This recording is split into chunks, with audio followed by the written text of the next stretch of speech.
This is the Big O Show.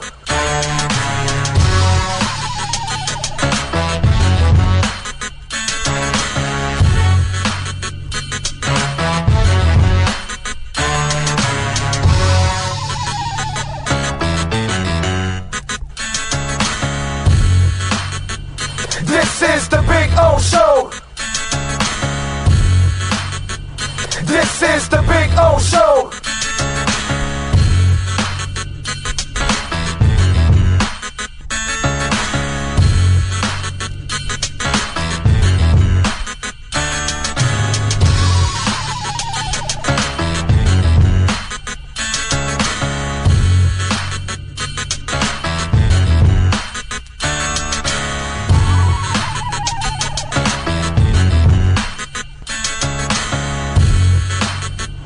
This is the Big O Show. This is the Big O Show. This is the Big O Show. There's just one place to get our lowest payment on a new Acura Integra. $229 a month. It's the Season of Performance event at Acura of Pembroke Pines, #1 in the USA. When presenting an award to an employee, athlete, executive, or fantasy GM, make sure you call Orvieto's Awards and More. For 35 years, these custom award specialists have been providing plaques, trophies, custom framing, while providing state-of-the-art laser and computerized engraving, UV printing, and glass crystal etching. They do all their engraving and printing in-house for quality control. Call Charles at 305-949-8098 or visit them at orvietosawards.com. Orvieto's Awards and More, where recognition is rewarding.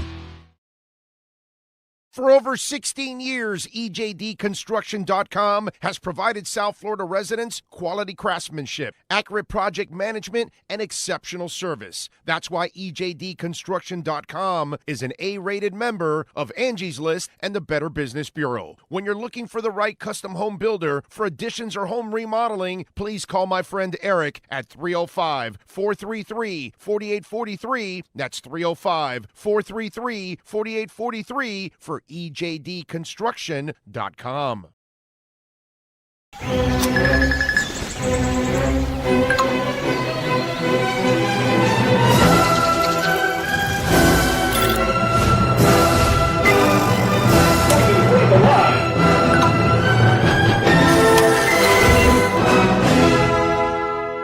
Set the rhythm of your smart home with Sloman Shield Link, the new integrated smart home platform that automates your life just the way you want it. Sloman Shield Link. Be the maestro of your own home.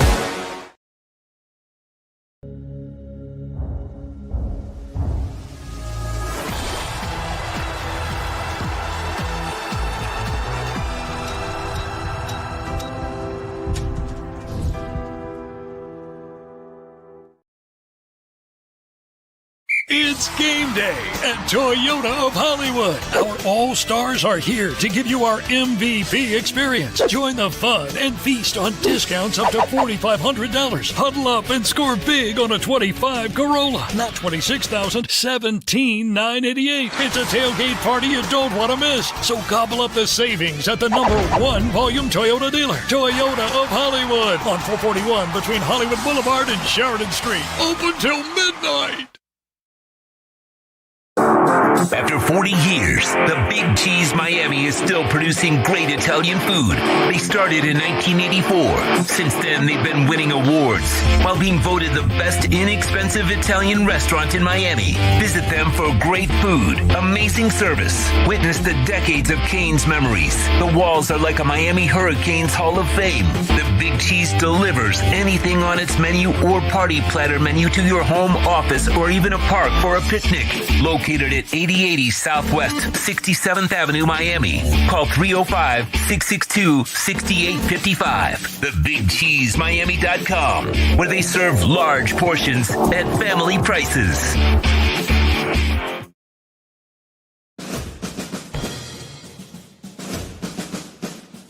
It starts every morning before the sun comes up. Projects are laid out. Plans are made. Equipment is fueled and loaded with inventory to handle all service requests. Orders are given to an army of skilled landscape maintenance professionals, certified arbor trimmers, irrigation technicians, and licensed pest management experts who fan out to communities and businesses all over South Florida. Experienced, on time, and dependable. Our staff is fully trained, licensed, and insured. Contact us by phone, email, social media, or through our website to answer all your landscape questions. We are Cutter's Edge. Total Landscape Solutions. When it comes to your smile, confidence is so important. At Moody S Dental, they provide the services to get your smile back. This family-run practice prides itself by offering the latest technology to give your family the best experience possible. Moody S Dental has been in business for over 30 years with offices in Hialeah and Plantation. They accept most major dental insurances. They provide free new patient exams, 20% off select treatments. To qualify, please follow us on Instagram at moodys.dental. Moody S Dental has been in business for over 30 years. To schedule an appointment in Hialeah, call 305-821-0231 and Plantation 954-692-6825. From Invisaligns, dental implants, same-day crowns, and the preventative care and preservation to get your smile back. Go to moodysdental.com to find out more and tell them Big O sent you. Price, service, selection. Get all this and more at South Florida's #1 loved Subaru store. Subaru of Pembroke Pines. Save today with our 3 ways to save. 0% financing, 0 down payment, or make no payments for 90 days. From Subaru of Pembroke Pines.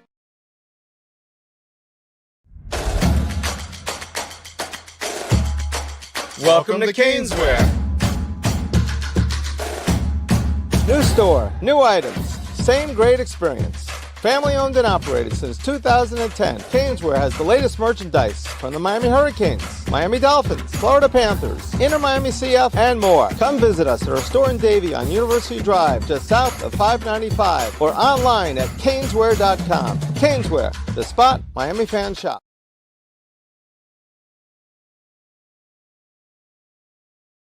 If you're looking to take your home or business to the next level, then RM Contractors can assist you. RM specializes in new residential turnkey, new commercial turnkey, home and office remodeling. Call them for free estimates. Serving all of South Florida, licensed and insured. Call Ray, 305-345-3649. You work hard to create the perfect atmosphere. You dream it, we'll build it. RM Contractors, 305-345-3649. Or Instagram at RMC Fisher Island.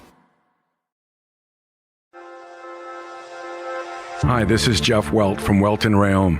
Dan and I have been in business together for over 22 years. We're not your typical lawyers. When Dan's not working in the office, he's flying his stunt plane. When I'm not in the office, I'm either getting tattooed, bowling, riding a motorcycle, or going to concerts. We might not be your typical attorneys, but we are aggressive attorneys, and we'll do whatever it takes to get you what you deserve. Consultations are always free. Call us anytime, 24/7. Welton Rayom can help. There's just one place to get our lowest payment on a new Acura ADX. $239 a month. It's the Season of Performance event at Acura of Pembroke Pines, #1 in the USA. The viewpoint statements or beliefs expressed on the following program by the host, guests, or callers are not necessarily the opinions of FantasyXS.com, Media Group Inc. ownership, management, sponsors, or website.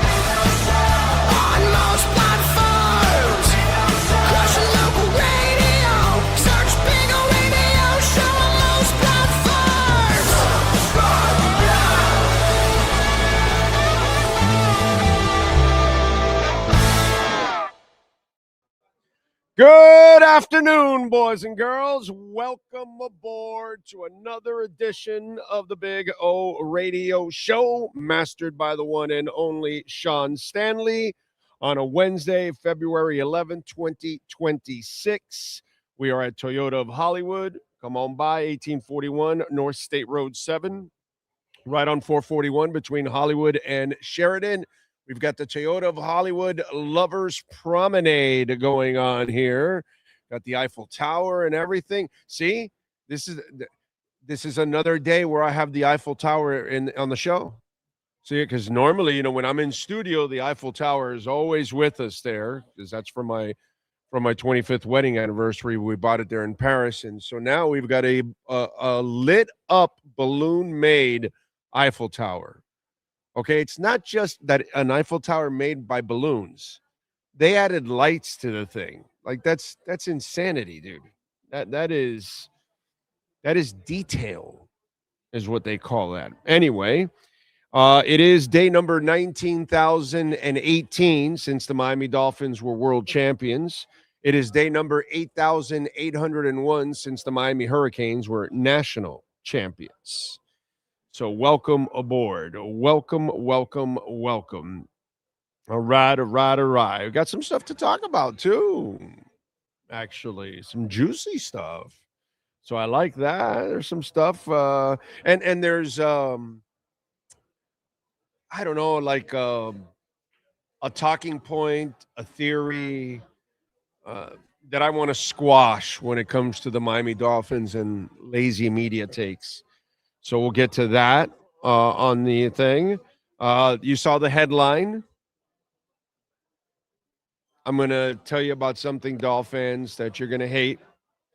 But it's really not that bad, actually, at all. It's actually really, really good. But it's going to be, it's going to be tough to explain to you, actually. So we've got that to talk about. So many, many things going on here on the show.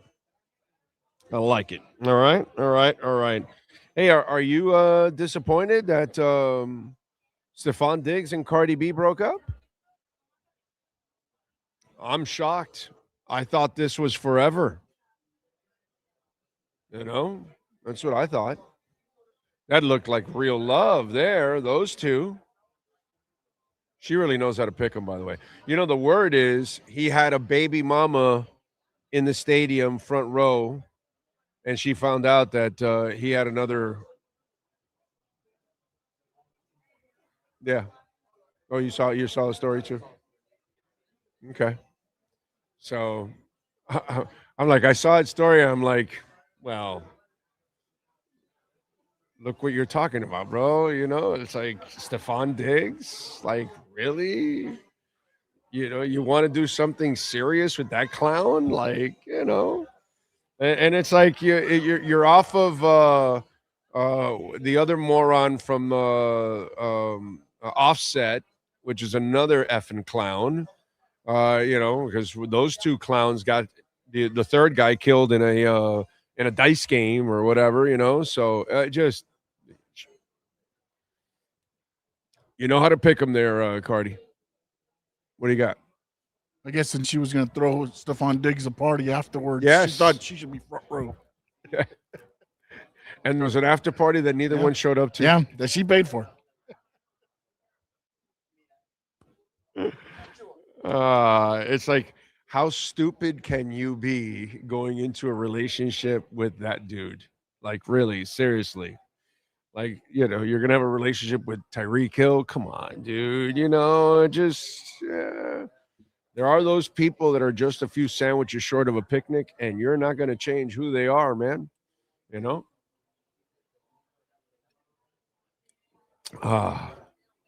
Anyway. What? Yes. Yeah, dating him is like Dogecoin. Basically. Get out. Basically. Oh, man. So we are here at Toyota of Hollywood. They've got like 2,000 cars in stock, over 1,200 new ones. And one of the things where they're ahead of most dealerships is they've got like, I don't know, another 7 floors above us. And it's just full of cars. So even if it's raining or it's hot, it's not really hot or it's raining here because you're on the roof checking out all the cars. You know what I mean? It's a beautiful thing, and they got a couple of spots here where you can take some nice spins and punch it a little bit and everything. And so come on out, man. Check it out here at Toyota of Hollywood. Take a test drive, whatever it is that you're looking for here at Toyota of Hollywood. Tell them that Big O sent you. Maybe you're looking for a Prius. There's this amazing Supra that's out there. You could tell it's like it's got like an extra like package to something. You can tell it's just amazing. So the Tundras, and what I love is the selection. Okay, so if you're going to get a Camry, you're going to get all kinds. The Camry Hybrid, whatever. The Corollas, all the different styles of Corollas now that they have. It used to be just one Corolla. Now they've got all kinds of Corollas, the hatchbacks and the little mini SUV Corolla. I mean, all kinds of Corollas. So take advantage. Come on out here to Toyota of Hollywood, 1841 North State Road 7. It is actually super cool how they've expanded the Corolla line. And smart too. This company is always playing chess. Always. If they wanted to, they could probably dominate in hybrids, but I think they're working on something else. That's just me. Anyway, Victory Cigar, Sean Stanley.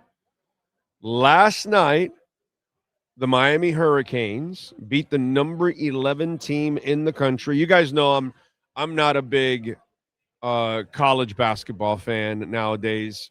Us older guys that grew up, or ladies that grew up in the 80s or 90s, or both like I did, and you watched college basketball at its like nasty peak.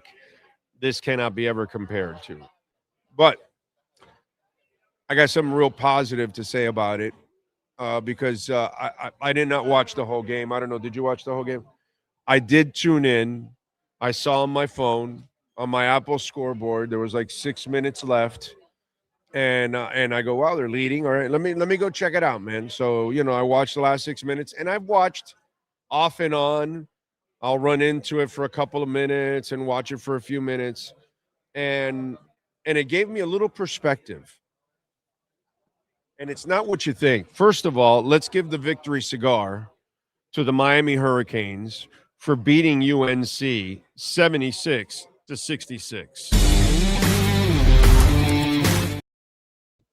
Congratulations to Jai Lucas, what he's done in just months. To the entire team was gone, and he rebuilt the entire team, and to have a 19-5 record and 8-3 is super freaking impressive on his part. So, congratulations to him. Congratulations to Ernest Uday, who had 15 points and 10 rebounds. Malik Renault, who continues to be a monster, 16 points, 10 rebounds, 3 steals, 4 assists. Awesome. So Saturday, they're at NC State, all that good stuff. Now, I got to tell you something that at least I'm going to give college basketball nowadays, while it's not the standard that I grew up with, and so it just doesn't, hold up for me. I will tell you this. It's better to watch the college basketball nowadays than watch a regular season NBA game. Because the regular season NBA game, the effort's not there. Players don't play. They don't take it serious. I used to bring on an NBA guy all the time, and I still think he goes on QAM, and so he's a good dude, bro. He's a good dude. I don't know if you might remember who I'm talking about, but a few years back, I brought him on, and I basically said, well, one of the problems with the NBA is that the regular season is not meaningful. And he lost it. And why? Because he's tied to the NBA and these are the things that I'm glad about my platform, that I just blow the politics away from everything. I blow the politics away from politics. I blow the politics away from sports. I blow the politics away from bullshit. I just call bullshit. and I don't even bother to call the dude anymore. Why? Because it's like, dude, I get it. Your check is coming from the league in a sense, because you do work on the NBA channel, so obviously you can't answer this question, but what can I do? And it's just like, all right, man, I don't I don't play this game. That's why we're doing this, because I don't play this game. I just don't. I'd rather just not bullshit you all and call it like it is.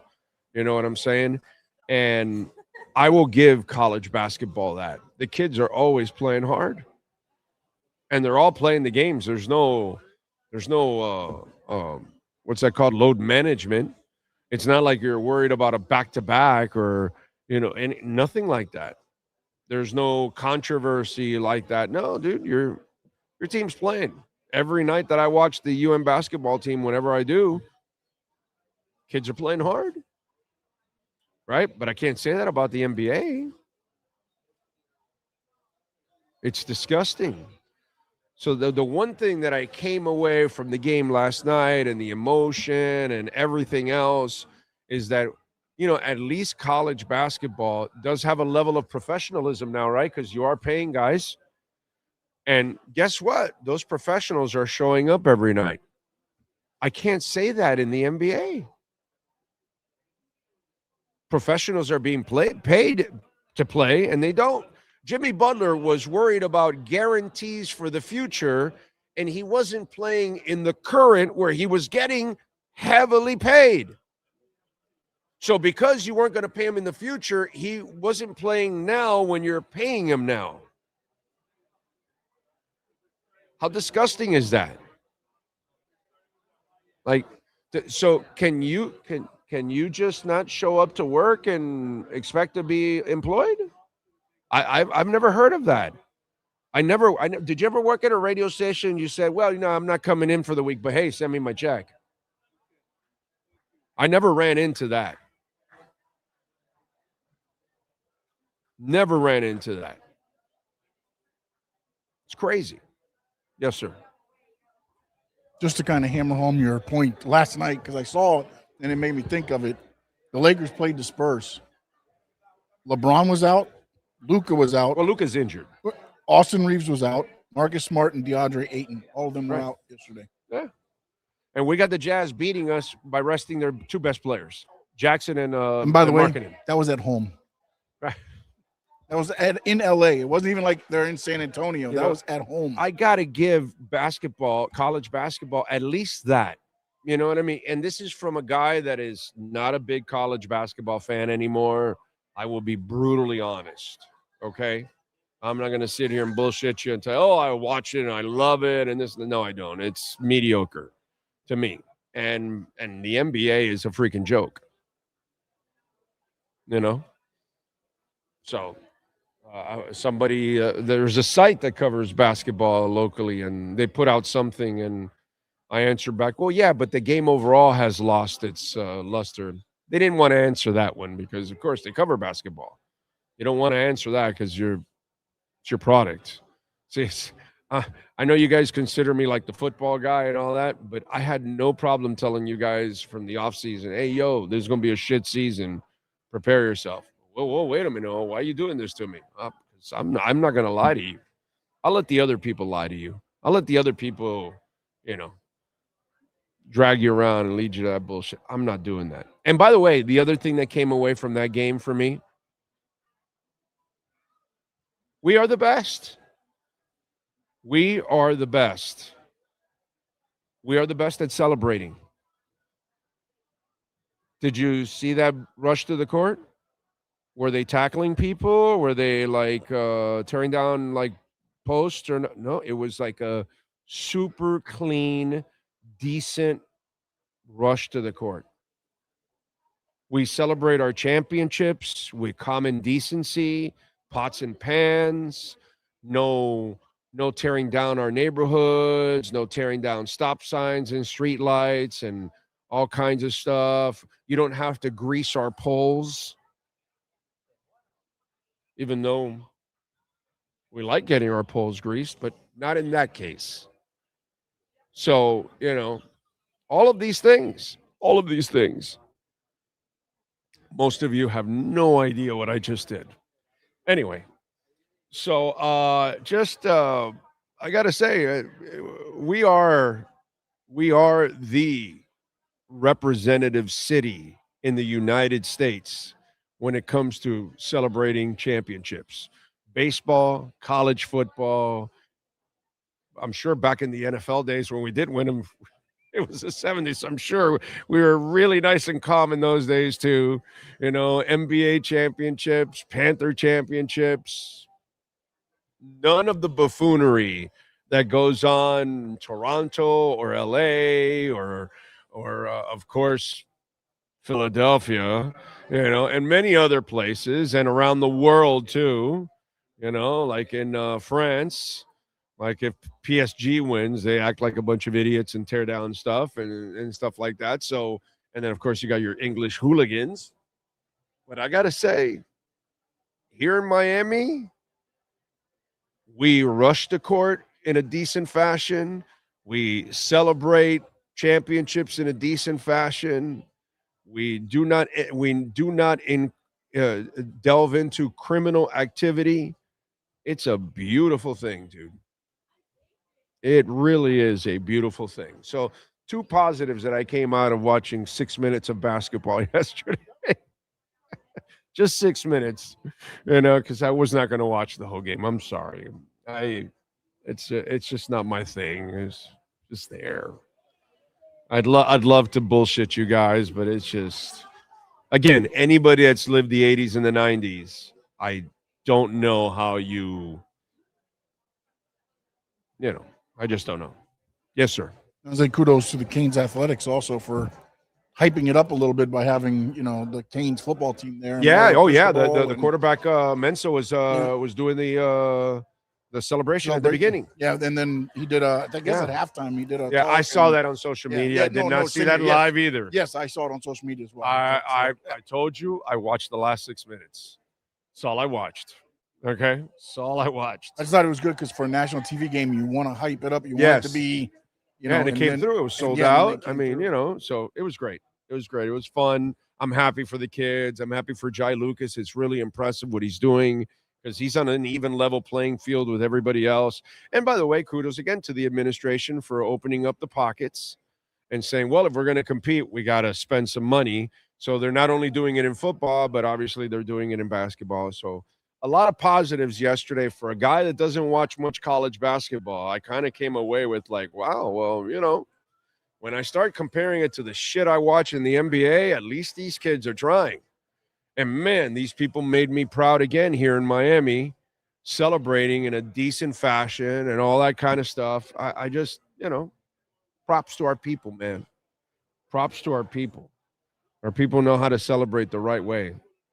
By the way, Cash App or Venmo at Cash Big O Show. That is Cash Big O Show, Cash App or Venmo. You can send in your questions, comments, insults, all kinds of good stuff. We're used to it all here on the show.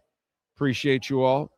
Thank you. Don't forget to like the hell out of it. Lourdes.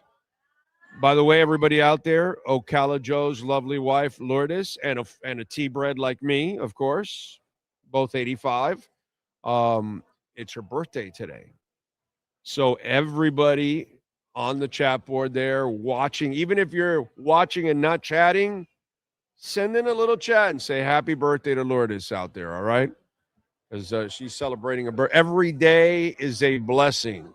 Every birthday is just an enormous gift from the good old Lord. So make sure you give Lourdes a happy birthday out there. And Lourdes, happy birthday, Ocala Joe. Make sure you make it special. All right? There's only one Lourdes. So make it happen, my brother. Happy birthday, Lourdes. Let's see what we got here. NorCal is in.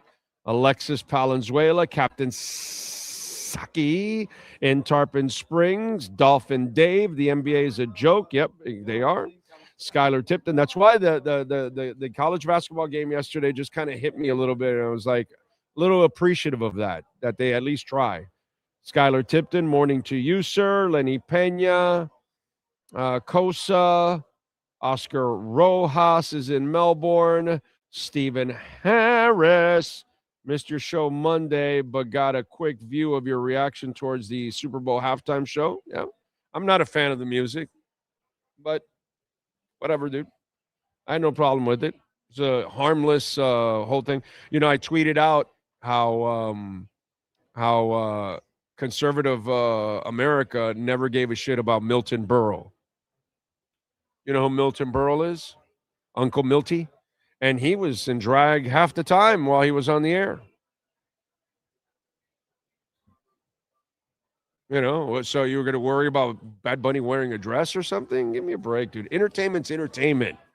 Whether you're an actor, whether you're a comedian, whether you're a rock artist, whether you're a pop artist, whatever it is, Scottish men walk around in skirts. Like, you know, like, what's the deal, bro? You know, like it's just this uptightness that comes with it. And by the way, speaking of the halftime show, the Super Bowl ratings are officially in, and 124.9 million views for the Super Bowl, which is down 2% from last year. It becomes the second highest audience ever. The game peaked at 137.8 million, which was a record, number one overall. The halftime show, it averaged 128.2 million, down 4% from Kendrick Lamar's 133.5. Now, the $4 billion social views globally is in 24 hours is up 137% from last year's halftime show. Guess why? It's an international star. So you get, so again, it's what Franco Panizo said. And he's so right. America, this isn't about you. The NFL is expanding. They have games in Spain now and in Mexico, and so they're now in Brazil and all. So they're starting to go to places that are Hispanic, and so you're going to put football in Hispanic places. So now the Super Bowl is watched worldwide. So you put a Hispanic star, and globally, he's bigger in other places than he is here. So those people watch. And Franco had a great point on that. Panizo, great point on that one. It's all about marketing, dude. These people will find the new revenue streams, and Europe and South America and Central America are the new revenue streams. They've milked the revenues here. They've gone through the internets and the platforms and all that stuff. Now they're going to go internationally. That's kind of the idea, and that's what they're doing, and that's kind of the idea of the whole Bad Bunny thing. You know, and I don't give a shit about reggaeton. I never have, never will. Like some idiot on Twitter, like I told you guys on Monday, he was like, oh, you're such a Latin sellout. I'm like, oh, so because I'm Cuban, I'm supposed to like reggaeton? I've never liked reggaeton in my life. And you know what? I heard reggaeton before that idiot was born on Twitter. Because he's like probably 20, 30 years old. Reggaeton started in the 80s, and I've known about reggaeton since then. And I didn't like it in the 80s. I didn't like it in the 90s, and I'm not going to like it now. Okay? You know, it is what it is. By the way, do you want to hear something bad? Bunny? Globally, listen to this shit. 24 Bad Bunny songs were on Apple Music's Daily's top 100 after the show. A quarter of the songs on Apple's top 100 were Bad Bunny songs. I couldn't name one. I wouldn't listen to any. I don't care about any. You won't find any on my playlist or anything. I don't listen to Bad Bunny. I don't give a shit, but I get it. I get it, dude. I get it. What can I tell you? The aforementioned Cardi B. I don't give a rat's ass about her music. But plenty of other people do. So, you know, that's the thing about being 59. You're not into Bad Bunny and you're not into Kendrick Lamar. What can I tell you? I'm sorry, you know, but I did love Lady Gaga. I can watch Lady Gaga all day, all night, and in stereo, like I used to back in the day. Abracadabra. Anyway. So there you go. Just a little extra juice for you after the Super Bowl. Probably pissed some of you guys off.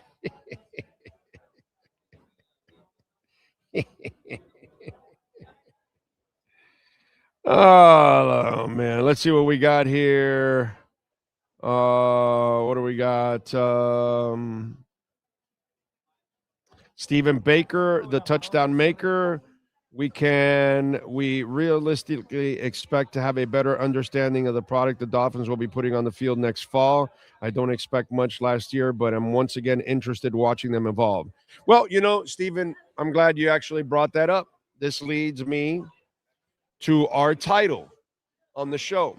I got a couple of Dolphin things that I want to talk about, 3 different Dolphin things that I want to talk about today, which is kind of crazy, but which there's nothing going on, but like a couple of things that came up, and I want to talk a little bit about it. And this is one that is obvious. And here's where, and first of all, thank you for the Venmo, Cash App or Venmo at Cash Big O Show, like Stephen Baker. We always encourage that over the Super Chats because we get 100% of the show.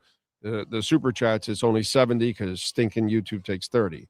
So Cash App or Venmo at Cash Big O Show. And here's where I agree and disagree with you. I don't believe we're going to know what product we're going to get after the first year. Not at all. Why? Because you're tearing it completely down. You don't have any cap space. You're not really going to be big spenders in free agency. It's really going to be about young guys. Now, where I do agree with you, Stephen, is you won't know about the product, but you will know about the approach.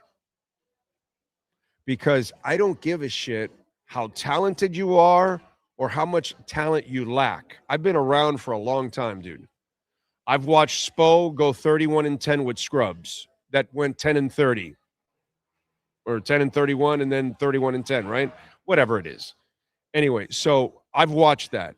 I've also watched Don Shula get a bunch of scrubs also in a strike year, and I believe went 4-1 or something like that, like kicking ass. And that's because he was an incredible coach. And in fact, his last 15 years, he proved how good of a coach he was because he sucked as a general manager. He was disaster as a general manager. He kept screwing himself constantly, but because he was such a great coach, he would at least maximize what he has. In fact, it's what Spo does now with his shitty front office with the Miami Heat. So that's where I agree with you, Stephen. We're going to kind of get a feel for how things are done. So we're going to find out, do players line up in the right spot? Are they coached well? It's understandable if you get beat because you're not good enough. Like the whole thing, Vrabel got out-coached. Vrabel didn't get out-coached, bro. Seattle's just much better. Vrabel didn't have the team to go up against Seattle. He got his ass kicked and his ass handed to him because Seattle was better, not because they were out-coached. Know the difference. When you have the same kind of team, you could get out-coached, but you didn't have the team that could match with Seattle. That's why I had no problem giving the points and no time. And I was waiting to double and triple my bet if I was able to get something. So we're going to find out if Sully knows what he's doing, if we start seeing draft picks develop. We're going to find out if Half knows how to coach, because he's going to have to win some matchups. He's going to have to surprise the opponent every once in a while. He's going to have to show me that he can coach. Javier Mastrano, right, is the Inter Miami guy? Mastrano or whatever it is. I wasn't impressed with the guy all year. And then finally, he made the change. He pulled the goalie, changed the goalie. He pulled Suarez, put the young guy in. All of a sudden, he made some ballsy moves, and he kept Suarez on the bench even when Suarez was healthy, and he won the cup. That's coaching, man. That's coaching showing me that you see something that we don't see, and you got to change it. And it takes balls to play that young guy and bench Suarez, because the people up top are paying a lot of money for Suarez. They're not paying him to come off the bench for 10 minutes. One Moss brother might be biting the other Moss brother's ear off for doing that. So we're going to find out if these guys have some fundamentals with them, because you're not going to find out about the finished product, my friend, because it's going to take a couple of years to actually find out if it's going to take a couple of drafts. It's going to take a couple of years to figure out if the players are any good. So we're talking about years 3 and 4 when we find out, do they know what they're doing? But early on, we're going to find out if they actually have an idea of what they're doing. Okay, because I've seen it all with the Dolphins. I've seen the coach that has the talent that can't do it. I've seen the coach that maximizes the talent that he doesn't have. I've seen the team that maximizes the talent that they do have. I've seen terrible teams that are going to be terrible, like the one I told you last year, and they were terrible. I've seen them all. And I don't expect a good team next year. I'm good with that. I have no problem. I get it, dude. They're new. They've got to turn the page. They got to get rid of a bunch of people. It's all super understandable what Sully and Half have to do. And I hate it. And that's the title there. You got to face what you hate most, patience. And you got no choice. You must use patience because you're going to drive yourself crazy. And if you put yourself in a position to have expectations already in the first year, you're setting yourself up for failure. They're supposed to fail next year. They're tearing it completely down. They're not going to be players in free agency. They're not going to be, they don't have a quarterback. They probably shouldn't even go after a quarterback. That'll be another discussion we'll have. So patience, because this is going to be rough. I told you guys last year, right? I'm telling you guys again this year. And it's not because of what I have seen them try to already design. They haven't even started yet this offseason, tear it down. We'll talk about how bad it's going to be once we find out how bad the teardown is and what they end up having and not. And we'll get to that point. But at this point, I'm expecting a skeleton crew on the field. I'm not expecting you to see a ton of the guys that you expect to be your guys in years 3 and 4. You're going to have only a few of them. Tranquilo. Patience. And if you don't have the patience, you're going to drive yourself crazy.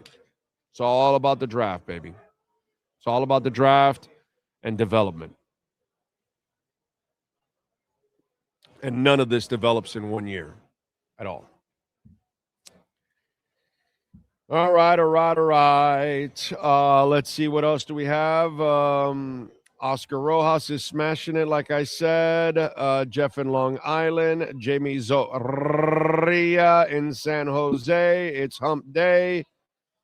Big Johnson. Juan Rosa. Ray Varnicus. Dolphins have the second highest strength of schedule next year. This turnaround won't be quick or easy. You know, Ray, I didn't plan on talking about this, but somebody brought it up to me on Twitter, and I didn't answer the tweet, unfortunately, at that moment. I read it. And here's what I would say to the people, because some people go, well, the Dolphins were bad. How come their schedule is so hard? Well, the Dolphins suck. Every schedule is going to be hard for them. Have you not been watching over the years? They lose to bad teams all the time. They do that.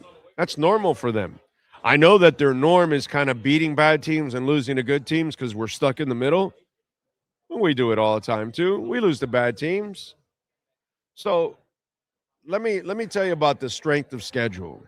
Okay, first of all, it's a bunch of bullshit playing the schedule game. And two, if they do a lot of losing, it might be a good thing. They kind of need a couple of years of going into the draft and loading up on young players and taking advantage. I think that's actually a good thing for the Miami Dolphins. It's not the end of the world. Again, you're not going anywhere. So for those of you that worry about strength of schedule, what do you care? The Dolphins are going to be losers next year. They're going to have a high draft pick. Hopefully they'll have a great draft. Hopefully they'll have a great draft this year. Hopefully they'll have a great draft next year. Hopefully that's what we start having so they can actually start building. Hopefully we have stars on this team. Lord knows they need some stars. So don't worry about the stuff that makes no sense to worry about. The strength of schedule. Your team is dog shit. Who cares? The Dolphins have been a sorry bunch forever. Any schedule for them is tough. Even shitty teams are tough for them to beat. Why? Newsbreaker, the Miami Dolphins are a shitty franchise. So, doesn't really matter, dude. Hopefully one day we won't have to call them a shitty franchise. Pipe Man Slim is buying and buying and buying. What I love is right now is you get to stack so much more for your money. It's so sweet. It's like this dip was like brought from the good Bitcoin gods, of course, because the regular god doesn't give a shit about Bitcoin. Let's see. Lenny Pena says, I don't get the NFL schedule makers. We went 7-10 last year. How come we get the second highest strength of schedule? Stop worrying about that. Doesn't work. Doesn't matter. Think Blue Dodgers is in LA and he's stoned and he's smashing it. He is like Jim Morrison would say. He's stoned, immaculate. Jeff in Long Island says, Jason is the photographer for the Albany Danes. I saw him play Stony Brook on Long Island. Very good game. They actually passed the ball to find the best option to score. Okay. Very nice. Very nice, Jeff. No doubt. Happy Wednesday to you. Trent is in.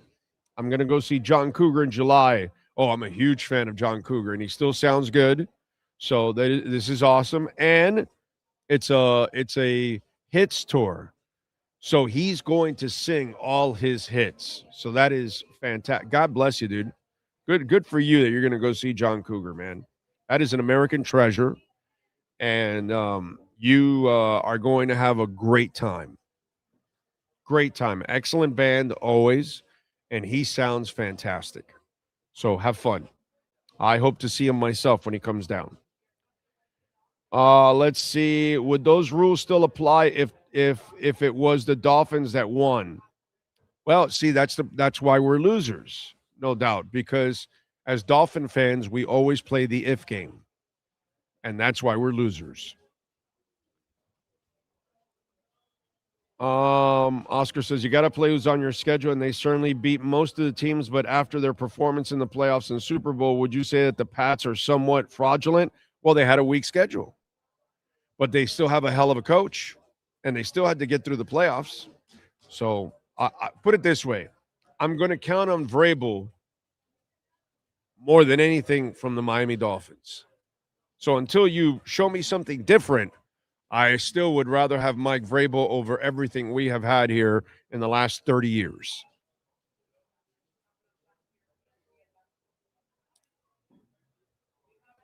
Getting the polls greased is great. It is a great feeling. Oh, I'm sorry. You were talking about. Oh, I was somewhere else.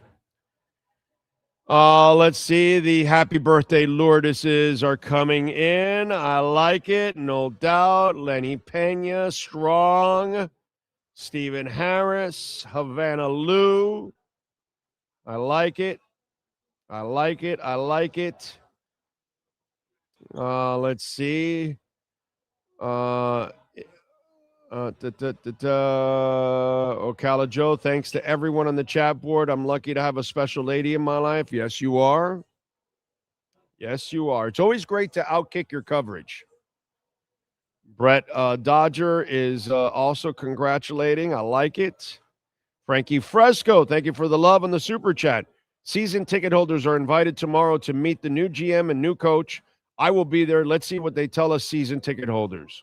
The same thing they've said in every other press conference. Also, I got 2 extra tickets. Let me know. There you go. There you go. Who wants to go? You can go with Frankie. He's got tickets. You don't even have to go through the vents. Oh, you think he's lying on that. And then when he gets there, he goes, no, the tickets are, we got to crawl through here to get to the ticket outlet is right through that vent. Yeah, the ticket outlet is through that vent. That's it. I like that. It was too No, easy. but in all truthfulness, he does have tickets. So he has tickets. No vents. All right.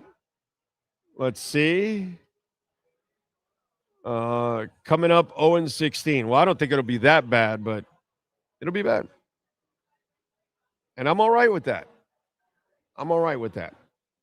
Can Ross's son-in-law go back to the old logo when they take over? Yeah, he's too young. He doesn't even know they have an old logo. The Dolphins have a tough schedule because the Angola Prison and Mary Margaret School for the blind football teams were not available. That's a good point. Their schedules are already packed. I got you.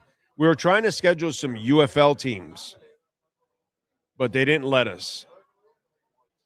Yeah, they play in March. Yeah, it's a good point. So the UFL says, no, we don't play during that time. And, but we were going to try to do that. Get some UFL teams up on the Dolphins schedule and, easy W's, I think. Couldn't get any other college teams either because now they're all 9-game conference. Nobody's playing out of order. Yeah, maybe FAMU. Maybe we get those. Make a little extra money. Yeah. FAMU want to come down for the Dolphins? Add our schedule a little bit. Yeah, man. Let's see. What else? Only Canes fans go through the vents. No, and soccer fans. They started it, bro. Come on. Nyborg with a happy birthday, Lourdes. Nice job by you. Everybody wish Lourdes a happy birthday out there. All right. Don't forget Welton Rayom, proud sponsors of our program. We love talking about Jeff Welton, Daniel Rayom, 954-966-4646. Bankruptcy, homeowner property damage, condo damage, criminal defense, business owner claims, commercial litigation, personal injury. They're right down the street. They are amazing. The consultation's free, so you can explain your situation, and then they can tell you if they can help you out or not. And tell them that Big O sent you. They will take care of you. I promise you. We've had listeners here in South Florida and the Gold Coast, out on the West Coast and Central Florida. All call Welton Rayom, 954-966-4646. So check it out. Check it out, man. What else? Cash App or Venmo at Cash Big O Show. That is Cash Big O Show. Cash App or Venmo. Are we at Acura on Friday? Yeah, we are. We're at Acura on Friday. We're tomorrow. We're in studio. Michelle Kaufman will join us tomorrow too. So we'll talk a little Inter and a little UM. And boy,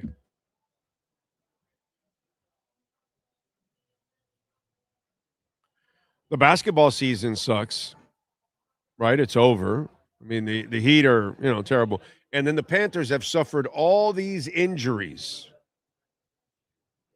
And then the Marlins are an even sorrier team.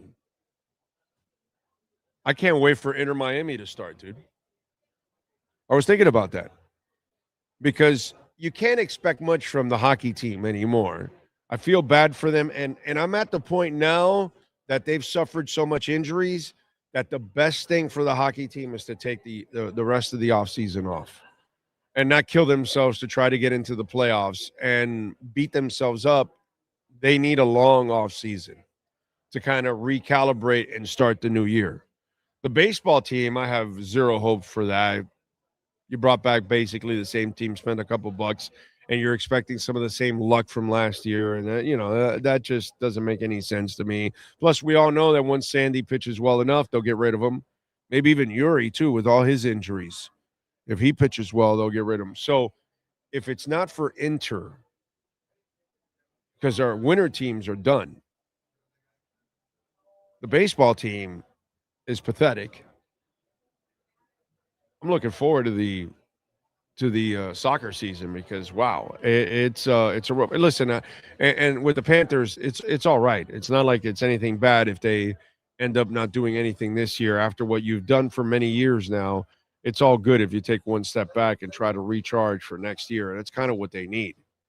But wow, Do I need the? And I know most of you probably don't care, but there's not a lot to look forward to with with the rest of the winter sports, and then baseball. I mean, give me a break, dude. You know this Samson and Goliath thing, and you think you're going to overcome, and it gets ridiculous, you know. So just kind of crazy, man, crazy. We need the soccer season, and then we'll get the Canes back, and the Canes at least will help with a bad NFL season again, which is pretty good. At least we have that going on. Let's see what else. Jaber, good afternoon to you, sir. Hitting that like button. Lenny Pena says, you're right. I'm here complaining about the damn schedule when I know we ain't good and should be more concerned about the improvement of the young players and if the team is well coached. And by the way, a loss may be good for us next year. Here's where if you lose playing well, playing smart, but you're just outplayed because you don't have enough talent like the Super Bowl, I can live with that. Now, if you're constantly screwing up and you're off sides and you don't know how to line up and you're committing stupid penalties left and right, then I know that half is not that good. And that's where I was just telling, Stephen Baker, that I only half agreed with him. We won't know the finished product at all, but we at least may know the way they go about things if it makes any sense. And to me, that's actually really, really important, overall. So that's why I was kind of mentioning that. All right, let's get to our 3A Graphics sports calendar with the one and only Alan Blanco. If your company, corporation, institution, church, whatever, you're looking for custom printing and embroidery, 786-618-1443. Reach out to Alan Blanco. You do all of this stuff anyways through Zoom and emails, and they can have it shipped to you right away anywhere in the country. Call them, 786-618-1443. Support the great sponsors that support our platform. The Canes last night, they got it done, 76-66 over the number 11 UNC Tar Heels. Miami improves to 19-5, 8-3 in the ACC. Ernest Uday Jr., 15 points and 10 rebounds. Malik Renault, 16 points, 10 rebounds, 3 steals, and 4 assists. Saturday, they hit the road at NC State. Tonight, 8 o'clock, the Miami Heat are back in action, and they're on the road taking on Pelican Fly. New Orleans is favored by 1. The over and under is 231.5. Both are minus 110 on the money line. Saturday at 7:30 at Beyond Bankcard Field, the Fort Lauderdale United will be hosting Brooklyn FC. They broke some news yesterday after the slow start. And the slow start after the hot start to start the season, they've been kind of on a rough slide.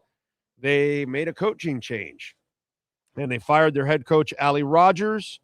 I know that they're going to announce the new head coach. I don't know if they've done it already.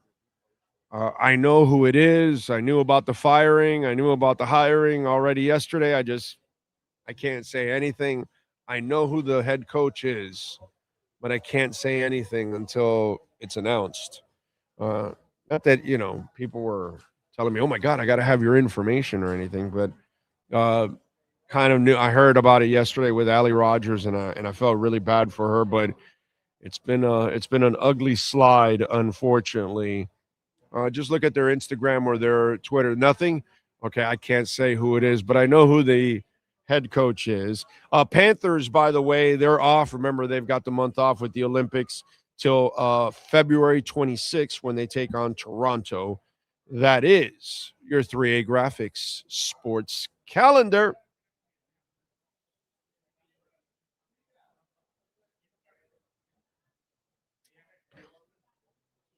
One thing, being in this business for so many years, you hate carrying around shit that you can't talk about. And it's like, okay, there's shit that I'm just going to die with. I just can't say.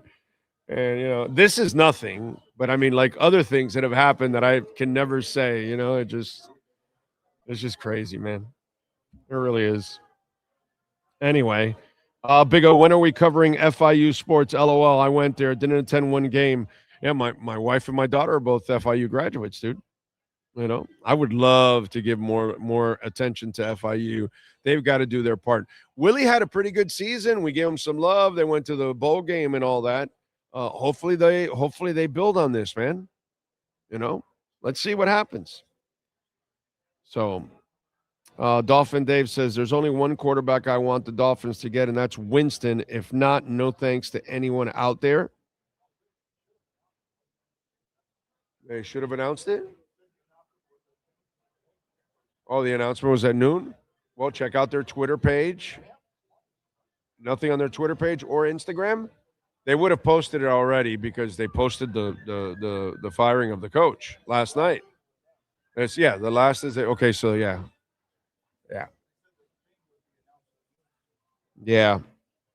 I'd love to tell you, not that you guys are dying to know, but I can't. I've been sworn to secrecy. Let's see. That kid, Caleb Wilson from UNC, is going to be a star. He's projected to go number 4 overall in this year's draft. A guy like that is what the Heat needs to inject some youth and talent into their roster, but they won't be at number 4, doggy. Unfortunately, Don't worry, Big O. I will say it. You are a Florida Gators fan than a Miami Hurricanes fan. Yep.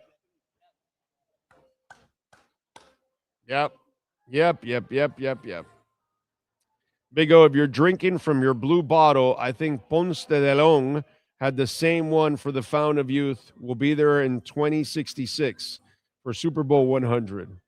Bro, the Fountain of Youth, that water tastes like piss.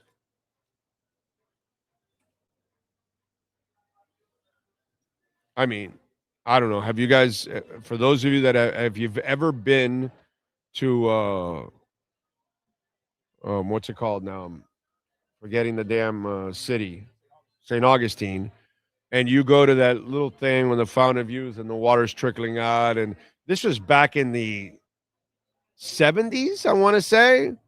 Yeah, it was in the 70s when I went up there and I drank that water, and oh my God.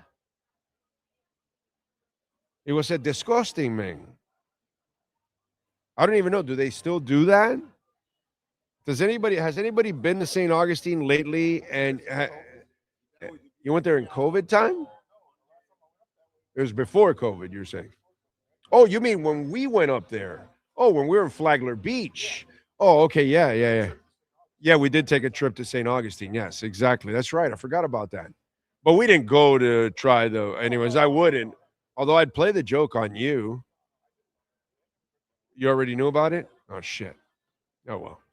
Too bad. We've talked about it anyway, so I would have ruined it already. But it would have been good. Play a joke on somebody. Go to St. Augustine. Don't ever tell them, oh, dude, you got to try the water. Cleanest spring water you've ever tried. No wonder Ponce was so young. Here you go. Just saying. It's terrible water. Oh, my God. Definitely not Saratoga. Definitely not Saratoga. I stayed with Joe and Lourdes, right? You know what they had for me in the room? Saratoga water.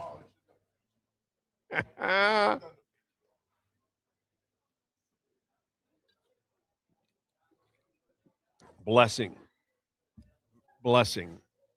And I really enjoy the Saratoga water, by the way. Saratoga Spring is pretty good. So the good thing is Bill Parcells hasn't effed it up being in Saratoga. All righty. So let's talk a little bit about a story that Jason La Canfora put out there. And it's kind of a disturbing story in my eyes. Some of you out there, it's not. And some of you out there have fallen for the lazy media take. So when Half is asked about Malik Willis, is he going to say, Well, I was around the kid. He's a bum. He doesn't go to practice. He doesn't do this. I don't like him. Is he really going to say that? No, he's going to talk about him in a very positive light. And people have gotten that soundbite and run. And maybe it's true. And maybe some of it is not. But what I love is that Jason Lockenfora reports that the two teams that are most interested in Malik Willis are the Browns and the Dolphins. In general, if you're objective and you sit down and you take away from being a Dolphins fan and you sit around and you're a fan of all the other 30 teams that aren't the Dolphins or the Browns, and you sit there and you read the report from Carolina or in Texas or in Seattle, and you read Browns and Dolphins, only ones really interested in Malik Willis. Would that be a red flag?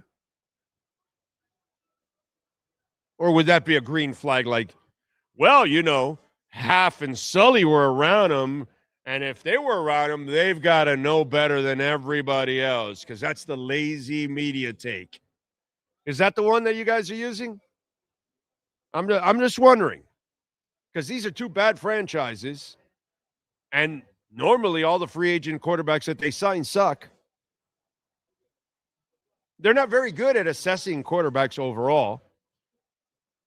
But then you get I sit back and I say, Sean, why isn't it the Vikings, Dolphins, and Browns interested in Malik Willis? Do they not have a need for quarterback? Okay. Why isn't it the Falcons, Browns, and Dolphins interested in Malik Willis? They have a need for a quarterback, right? Their quarterback gets injured like it's going out of style, like it's a thing every year for him, like it's New Year's. Let me blow out a ligament. So I keep thinking, I'm going, so Mike McCarthy's in Pittsburgh, isn't he? Green Bay?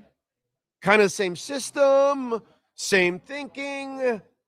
Why sign a 48-year-old quarterback? Why isn't it Pittsburgh, Cleveland, and Miami interested in Malik Willis? Ask yourself that question. Just wondering. Just ask yourself that question. Doesn't it make sense that, teams that are, really close, because the Browns and the Dolphins are not close, but teams that are closer, they're not talking Malik Willis. Okay, so then the theory is, but wait a minute, why are you being negative? Half and Sully were around the guy. They know him. Really? Did Josh McDaniels know Garoppolo and took him over to the Raiders? How'd that work out? Oh, it didn't work out. Shit, wait a minute. Hold on a second. Pete Carroll, he knows Geno Smith. Bring him over to the Raiders. It's going to work out. He knows him. Did it work out? Oh, okay. Scott Pioli. They win 11-5 with Matt Castle. He goes to Kansas City. He trades a second rounder for Matt Castle. Nobody knows Matt Castle better than Scott Pioli, who drafted him. How did that work out? No. But wait a minute. But Half and Sully know him. And if they sign him, they know him. Do people really think before they say all this kind of stuff? I get it. Lazy radio takes, because I got nothing else to talk about. So let me stir up the Malik Willis thing. Let me stir it up and stir it up and stir it up. Sit back. Relax. This team doesn't need a quarterback right now. There's no reason to force a $30 million, $40 million quarterback in a position that you don't need it, and you don't have what he needs around him to succeed. You know what Malik Willis needs to succeed? The Minnesota Vikings. He needs a team like he had in Green Bay. You need a culture, a team, people around. He's not that good. So he's not like a guy that's going to lift your entire franchise and all that stuff. So this whole lazy take of, oh, well, they know him. That's bullshit. That's horseshit. And the fact that I hear that Cleveland and Miami, the only ones really interested in Malik Willis, that means the two bad teams are driving up the price. Yeah, I don't want any part of this. And I wasn't on board with Malik Willis from the get-go, but I just want to keep adding on to all of this to explain to you all, this is silly shit.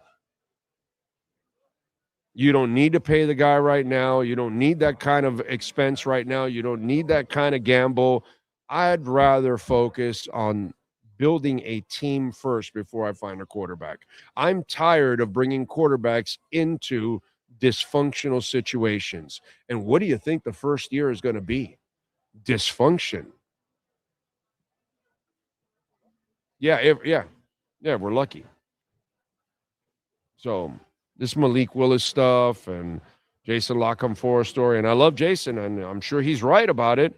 I just find it disturbing that we're talking Miami and Cleveland as the dogs that are after Malik Willis. It's not a good thing.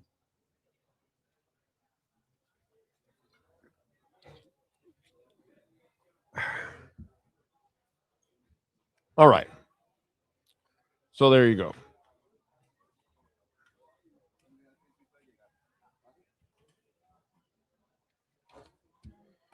What do we have here?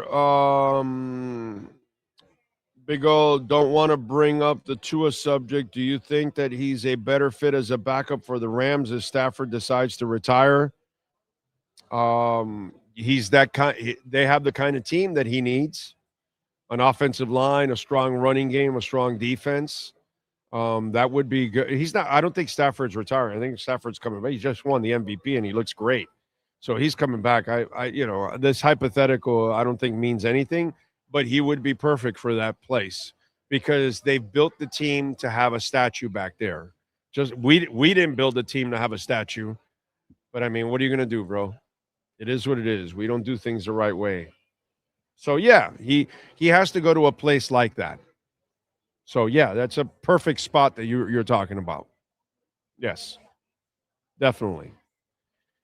That's if he wants, and again, it allows him to be a backup, and then if Matt retires the following year or whatever, then he can step in and try to pick up where Matt left off.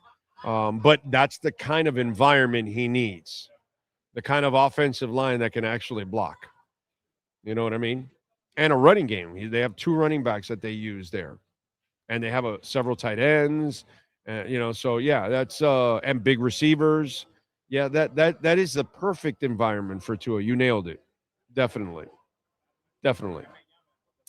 But again, if Tua cannot get his body back to where it was 2 years ago, not the body that I saw now, it doesn't matter, okay?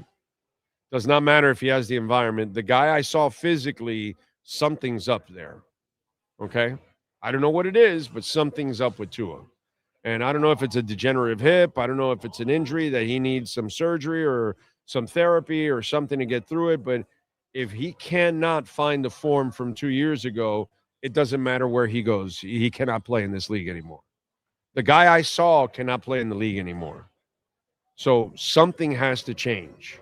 You better see him go to Nick Hicks and revitalize his body or whatever. And then I can tell you, then he can go and have some success with the Rams in that kind of an environment. But if he does not fix his body, I just don't know how he does it, to be quite honest. Yeah. Let's see. I thought for sure it was going to be the banana in the tailpipe again. The Chargers being AFC West favorites was ridiculous. I know. That's funny. I like it. We can have fun with that next year. It's kind of like listening to Teron Armstead. Everybody relax. Mike McDaniel and Tua will be back for week 1 next year. Sure, Teron. Again, people just are afraid to tell you the truth, And I get it. There's a lot of you that can't handle you know how many people lost their shit when I told them, hey, it's going to be a terrible year with oh my God, all that. And like I got a lot of that on DMs and all that. People drop, people unfollowed, people stop watching, whatever. I mean, they're super sensitive. They don't want to hear the truth. They want you to lie to them. You know, it's harmless to lie.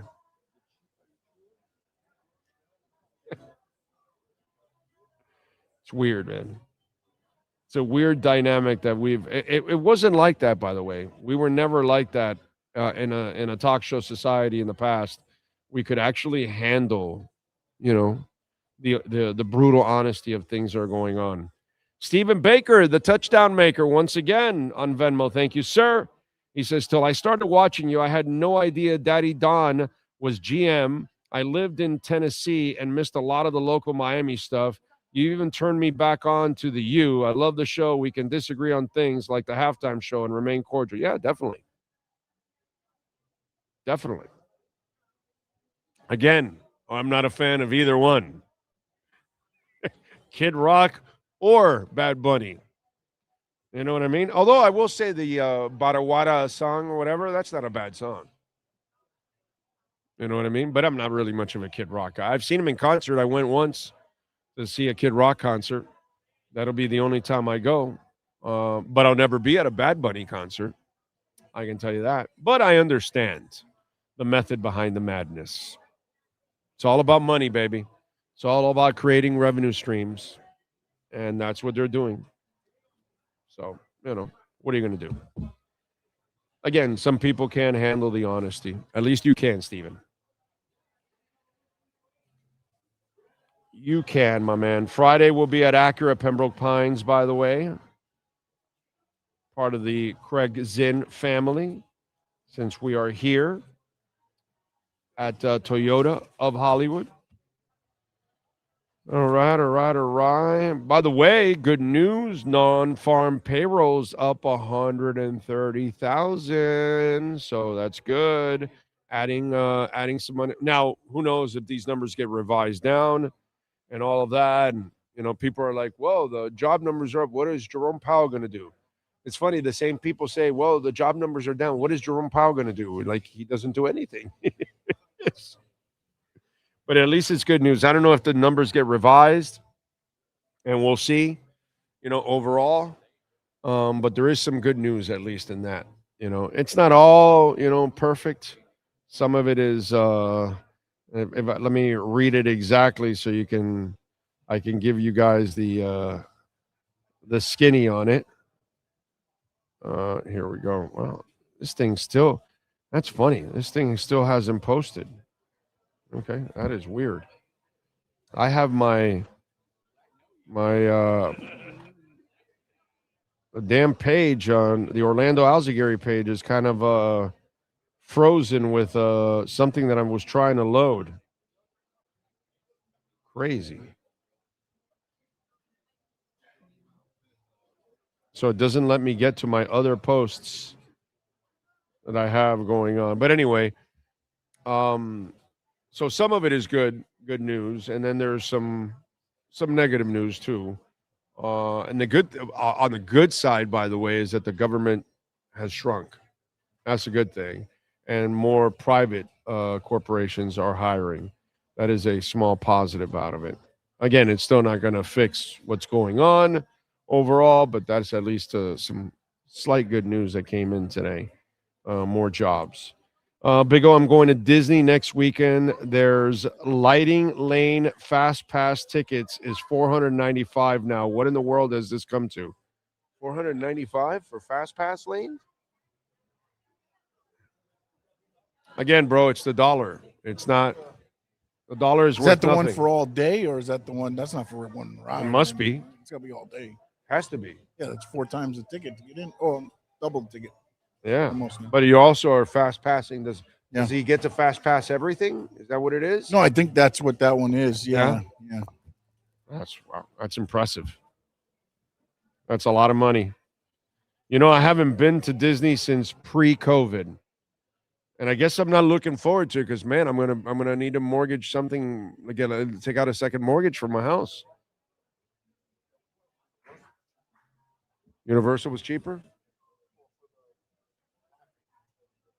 Oh. All right, let me get to music here before I get back to a little Dolphins talk.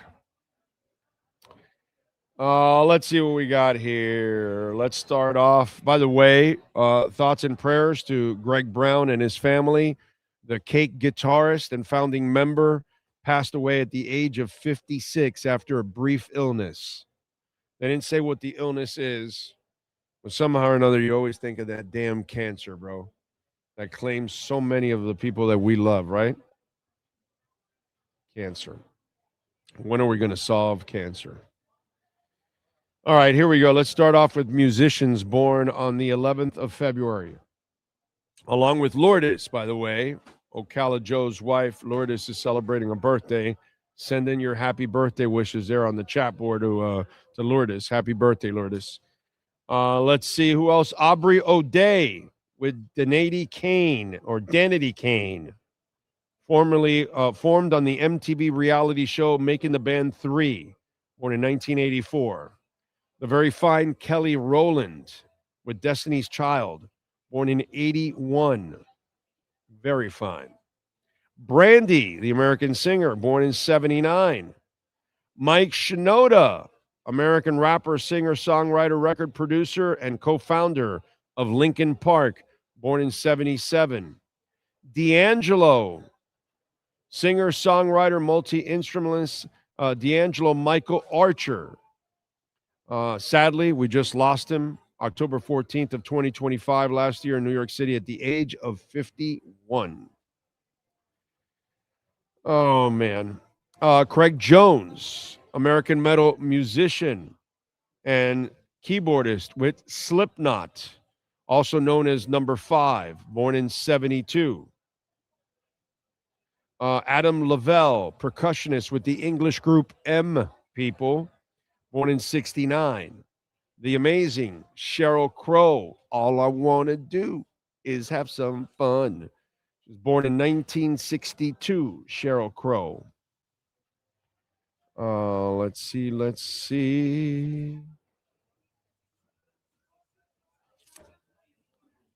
That's Sergio Mendes, Brazilian musician, born in 1941.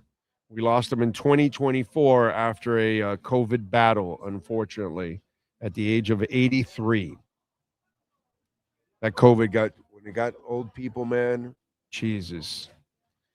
It got a lot of old people, man. Sucks.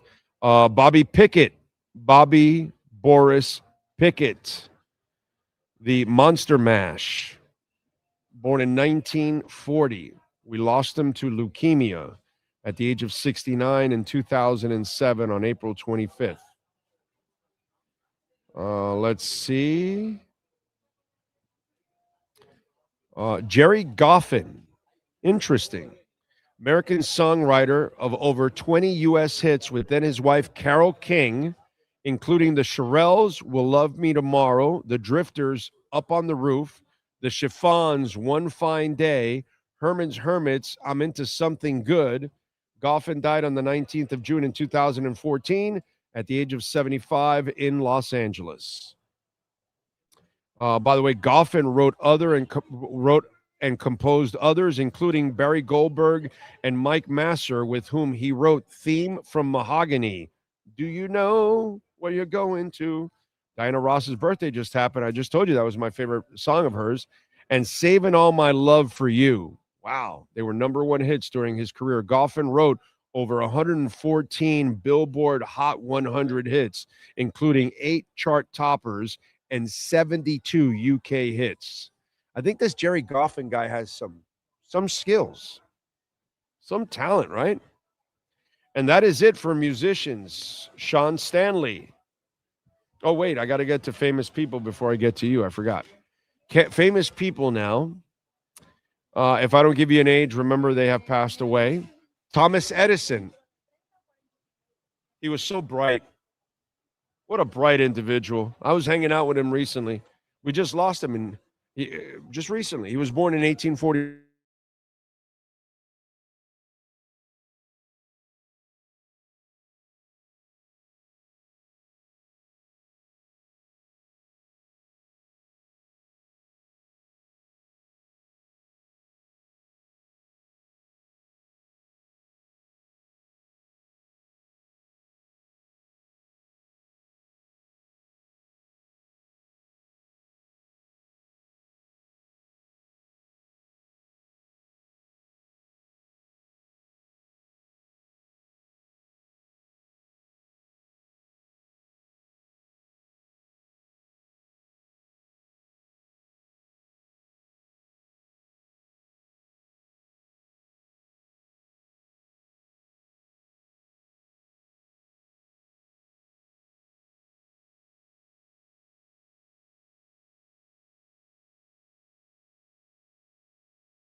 All righty. Thank you for hanging in there and appreciate it. Had a internet snafu. That stuff happens, and it is what it is.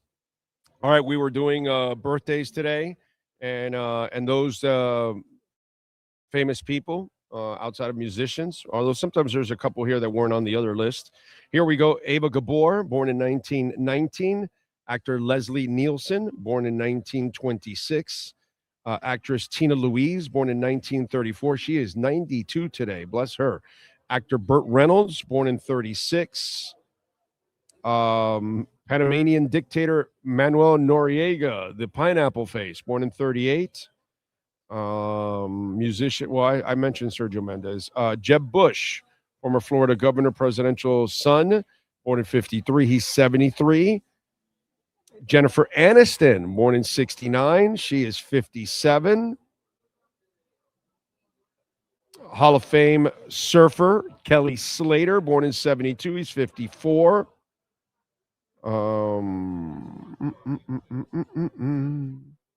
Actor Matthew Lawrence, born in 80. He's 46. Chilean President Gabriel Boric, born in 86. He is 40.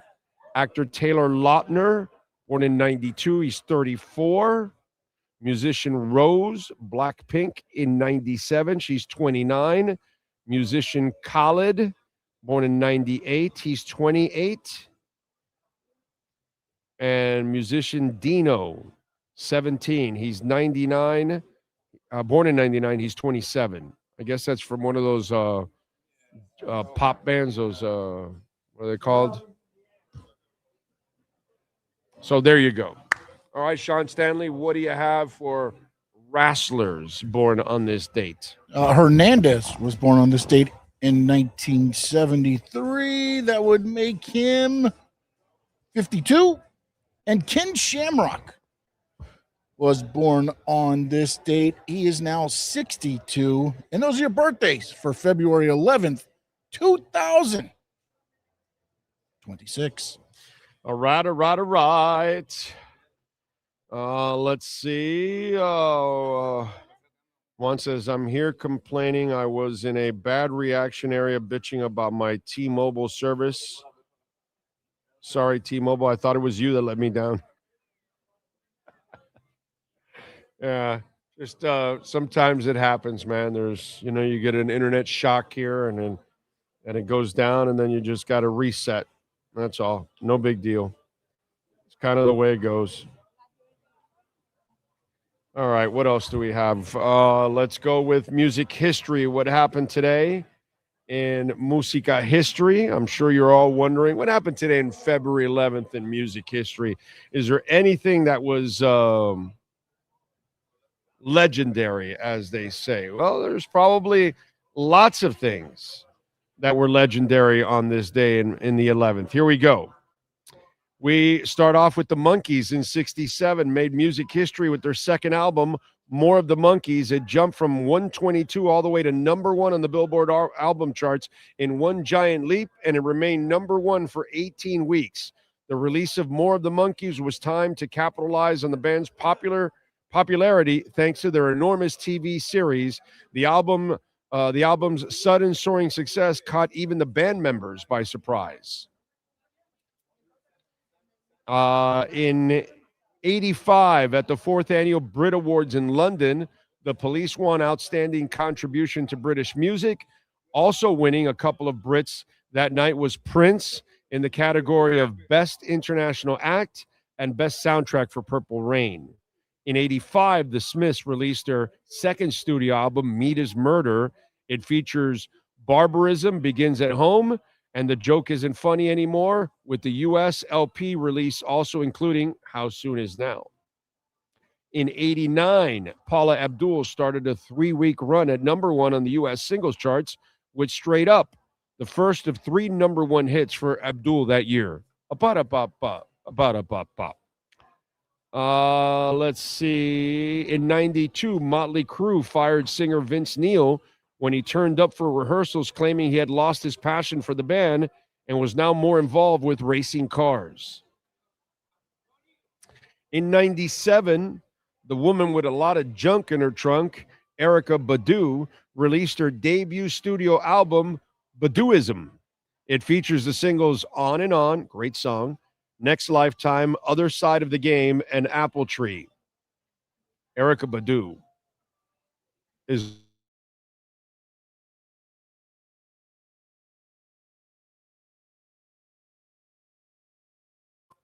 and you go do the do. Just saying. In 97, Veruca Salt released her second studio album, Eight Arms to Hold On. It features the singles Volcano Girls, Shutterbug, Benjamin, The Morning Sad, and Straight.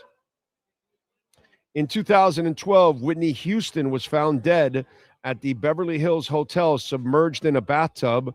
The coroners ruled the cause of death an accidental drowning.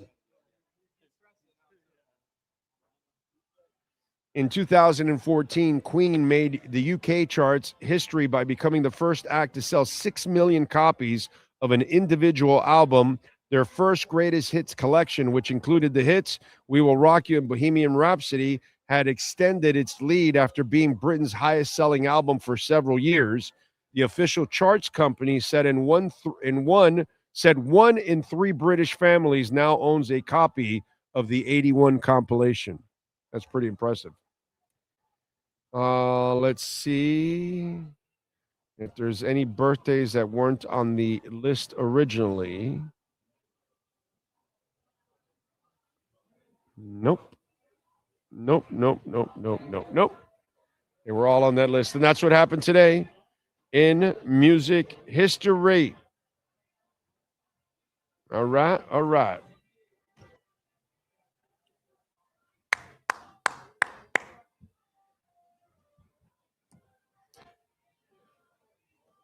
Don't you hate to be lied to?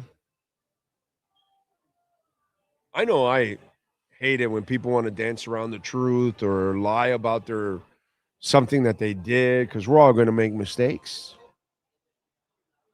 And Nick Saban is one of the shadiest characters ever out there, as you all know, for those of you that experienced the Saban years and watched them there in Alabama and everywhere else in between and before and after. So I was listening to Dan Patrick on the way here, and he had Jason Garrett on. And so Patrick was going to have Drew Brees on. Drew Brees. And so he asked Jason Garrett about, man, you almost crossed paths with Drew Brees in Miami. And he goes, yeah, we almost crossed paths. But his agent wanted certain guarantees. And he was coming off a shoulder injury. And somebody said, oh, hell no, we're not doing that. And so then Dan Patrick said, well, wait a minute, who said, oh, no, we're not doing that? And he goes, the coach. So Nick Saban for many years blamed the doctors. The doctors don't make the decision on whether you want to sign a player or not. The doctors give you the information on the percentages of, maybe you could come back from this, maybe you can't. But as Jason Garrett would say, and you know what? You were with me on this, if I remember correctly. Maybe you weren't. Were you with me when this guy was signed as a corner and he tore his Achilles, that his wife was, forming the ruckus? What's his name? Brent Grimes. Were you with me then? No, it might have been a little before you, right? And so Brent Grimes was being picked up off a Achilles, and the one and only Jeff Ireland signed him. You don't want to take chances on injured players, right? So, but I said then, to back up Jeff Ireland, I'm not a Jeff Ireland guy, but I'm objective mofo no matter what. Okay. I said I would trust Brent Grimes coming back from this, because Brent Grimes is a professional. He's going to do anything and everything he has to do to play a game, to rehab, to be a good human being and all that. I know his wife, she formed a ruckus, but he was never really ever a problem. He's impeccable. And to me, when I heard Jason Garrett's, it sounded like I sounded that offseason when the Dolphins signed him. I said, no, this is a good signing. I'll take this chance. And Jason Garrett goes, it's Drew Brees. You gotta take a chance on some people at times because you got to guarantee who they are as people. And I'll give you an example. Teron Armstead, you knew he was a sack of injuries. But I'm sure Chris Greer said, yeah, we're going to lose him for some games, but that son of a bitch will do whatever it takes to take the field if he can. And is that not what he did? I mean, he was a true professional. You got to love Teron Armstead for that. Yeah, I get it. He had an injury history, but you knew that. But you had a different level of respect for him after you watched him for a few years here and fight through it and be a pro. Like, okay, yeah, I might be injured, but let me tell you something. I'm not going to give up on you. That's special. And so Jason Garrett said, sometimes you got to take that chance. So Jason was willing to do that, but Saban wasn't. Saban went with Culpepper.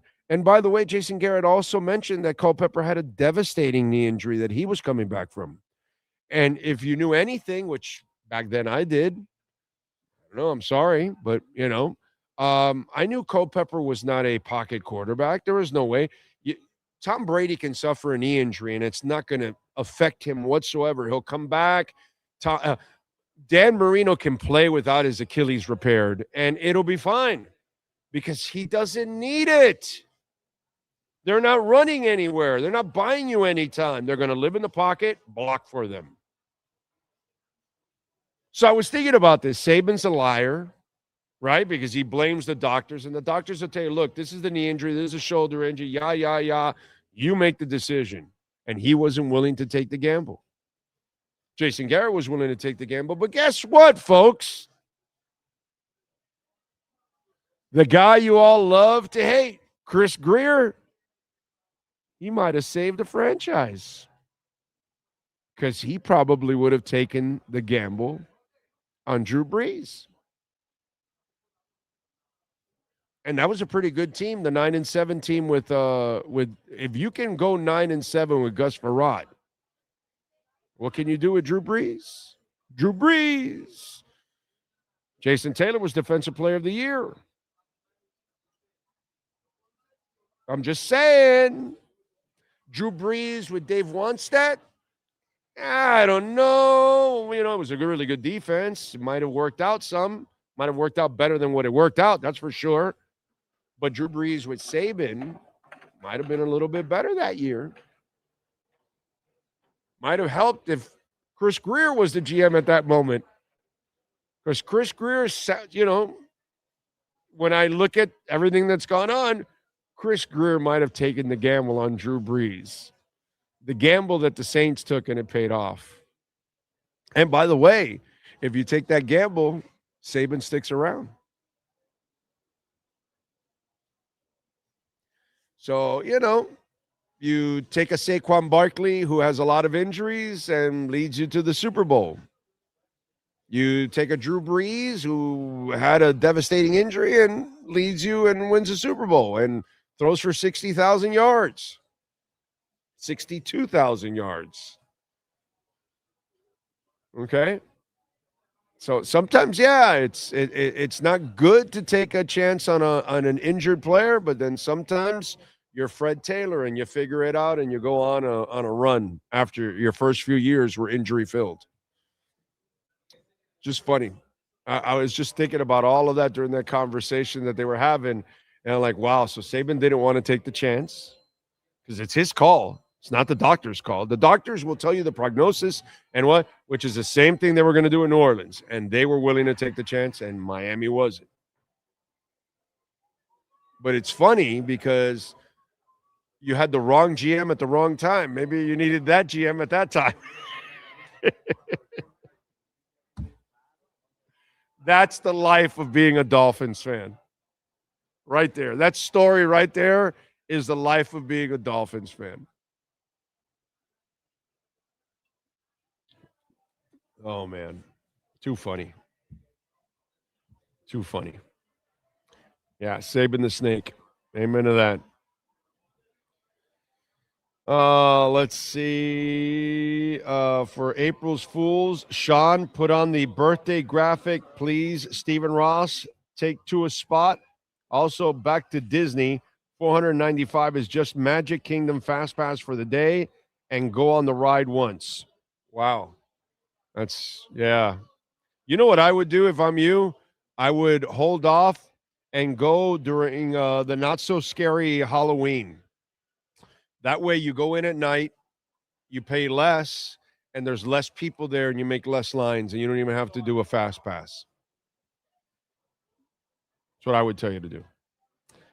Let's see what else. Culpepper also has little itty bitty hands, one swipe from the pass rusher, and fumble. True Fin Fan says, I'm starting to believe that in this era and time in the NFL is pretty stupid to not have a mobile QB. Doesn't have to be great at one thing, but solid on both of the way. Yeah, it helps. It helps. But if you have Matt Stafford, if you have a great passer, you can win. You know what I'm saying? But you got to block. You got to be dedicated to the run. You got to have big receivers. You got to have tight ends. There are elements you have to have when you have a statue.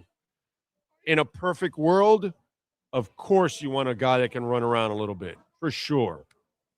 You know, but I mean, Sam Darnold isn't really a runner, and you won a championship with him, you know?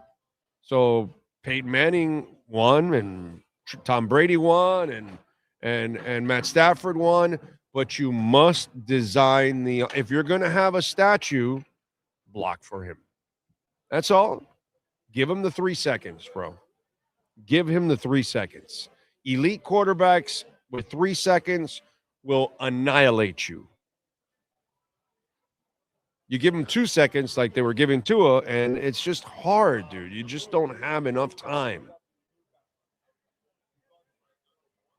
And three seconds is all we're asking. Like, that's just not a lot of time. 1, 2, 3. That's it. That's all. You got to be downfield. You got to break away from the guy on the line of scrimmage and in 3 seconds. That's so difficult. But in 2, it's impossible. So you got to block for the statue. Yeah. In a perfect world, of course, you want a guy that can move around a little bit. Yeah, man. But I just want a guy that can pass the ball and just build things the right way. That's it. Believe Breeze threw for 80,000 yards. No, I think it's like 62,000. I think they said on the show. I'm cheating because I heard them say it on the. You can look it up, but I think it's 62,000 yards he threw in his career. Yeah. Let's see. Jeff says you could be mobile, but you still need to be an accurate passer, in my opinion. What happened? 80,358. 80,000? Yep. 571 touchdowns and 243 interceptions. Why did they say 62 on the Dan Patrick show? Is that like, it can't be regular season?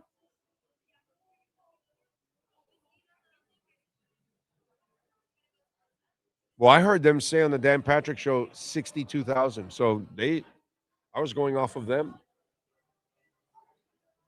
Wow. Maybe they meant he had 60,000 passing yards with the Saints. Oh, wait. Because he played 16 seasons. But he played with the Chargers for 4 years. He didn't have that many yards. He had. He only had the one there's good no season, way. which was the last year. I'm looking at this right now. Yeah, hold on. Well, he had 3,500 yards, 3,100 yards, 2,100 yards, 3,200 yards, and then 220 with the Chargers. Yeah, he didn't throw for that much. Yeah, no, I don't know. That's weird. Just trying to do the math. Okay, so 80,000. 80,358 yards. All right. Well, Dan Patrick and your stats guys, you screwed me. Let's see. Oh, it's also important if you can run the ball. For sure, you have to run the ball. You have to run the ball. You have to run the ball.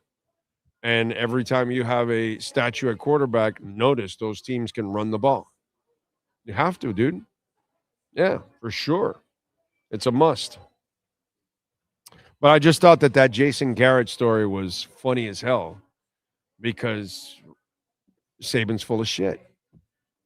You know, it was your call, dude. The doctors don't make the decisions. They give you the prognosis. It's up to you to do whatever you want, and you didn't want to give them the guarantees, according to Jason Garrett. Yes, sir. 68,010 yards with the Saints. Oh, 68,000 with the Saints. Yep. Okay, and then the rest was with the Chargers. Yep. And that's Cool. it? Yeah. Yeah, because you didn't play anywhere else.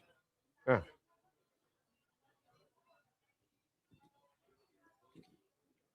All right. All right. Cash App or Venmo at Cash Big O Show. Send in your questions, comments, insults.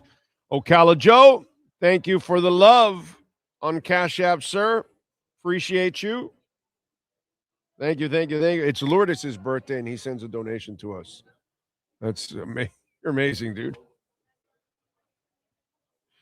Make sure you take care of Lourdes, okay? That's all that matters today.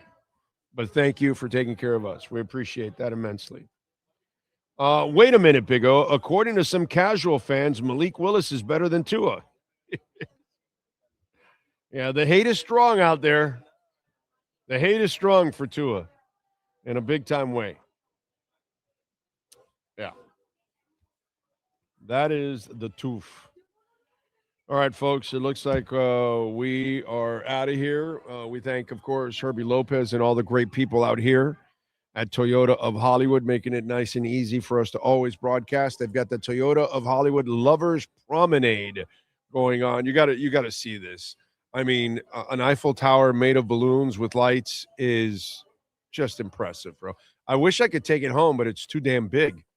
It's like, I don't know, this roof is, 20 feet tall, I would say? So it's 19 feet tall because it's just right off the top of the roof. It's impressive, dude. It really is impressive. There's a lot of blowing going on to create that tower. A lot of blowing going on, I got to say. Did they call Debbie? Because if she did Dallas, she can do that. That's for sure. Anyway, as I digress, we thank, of course, the great Sean Stanley. We thank all the people out here at Toyota of Hollywood making it nice and easy. Herbie Lopez, class act. He's stacking Bitcoin like I am right now, like a madman. By the way, did we get back down to – see if we get to 65 so I can make a little purchase. It's 66.9. Loving this, dude. Like, you buy now, and it's just stacking more and more. You're buying more sats now for so much less. It is awesome. Awesome. This is one of the breaks, not financial advice, by the way. You all do what you want to do, but I know what I'm doing, dude. I know where we're going, so I am not worried. I just didn't expect this, I got to say. I didn't expect us to go this low. Not at all. But I welcome it. I thank the panic hands. It makes life a lot easier for me down the line, and hopefully I can retire, down the line thanks to this. Anyway, appreciate all of you out there. We shall see you tomorrow morning. We're back in studio tomorrow at 10 a.m. And then on Friday, we'll be at Acura of Pembroke Pines, part of the family here for Craig Zins. We thank all the great people out here at Toyota of Hollywood as always. We'll see you tomorrow. Same time, same place, same bat channel.